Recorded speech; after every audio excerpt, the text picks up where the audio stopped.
Le président de l'Assemblée nationale de la République démocratique du Congo, le professeur Vital Kamerhe, est arrivé le mardi 21 janvier 2025 dans la ville de Kinto au Vietnam, à la tête d'une forte délégation composée essentiellement des parlementaires congolais, dont les rapporteurs Jacques Joly, le speaker de la Chambre basse du Parlement, va participer le mercredi 22 janvier 2025 à la réunion du bureau de l'Assemblée parlementaire de la francophonie. Cette réunion intervient après la conférence parlementaire sur la coopération francophone en matière d'agriculture durable, de sécurité alimentaire et de riposte au changement climatique, tenue le même mardi, toujours à Kinto. Il s'agit d'un cadre d'échange et de partage d'expériences entre les parlementaires et les experts des pays francophones sur des actions à mener pour promouvoir une agriculture respectueuse de l'environnement et renforcer l'adaptation au changement climatique tout en assurant la sécurité alimentaire. Cette conférence vise également à renforcer la coopération entre divers acteurs, incluant les États, les organisations internationales comme l'Organisation internationale de la francophonie, les bailleurs des fonds, les institutions financières et les secteurs privés. Il était aussi question pour les participants de partager des bonnes pratiques en matière de législation et des politiques visant à développer une agriculture durable avec un accent particulier sur des partenariats innovants pour accroître la résilience aux défis climatiques. Dans son discours d'ouverture, le président de l'Assemblée parlementaire de la francophonie, Hilarion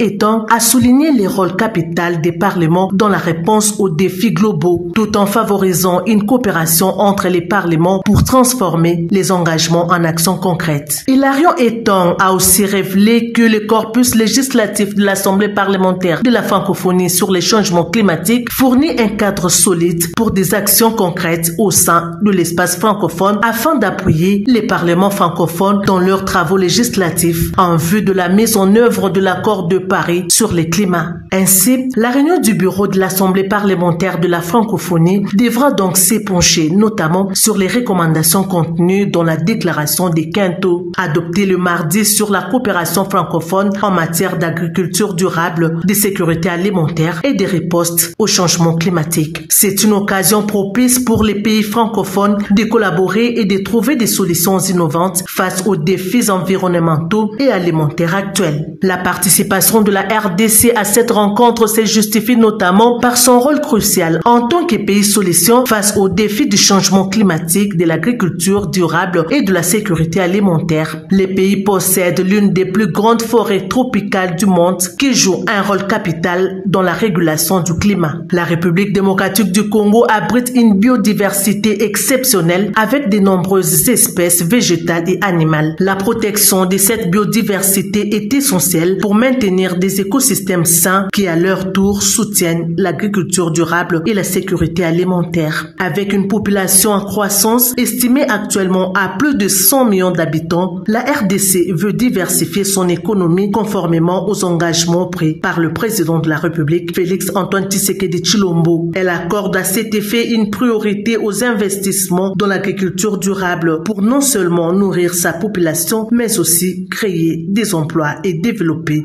l'économie nationale.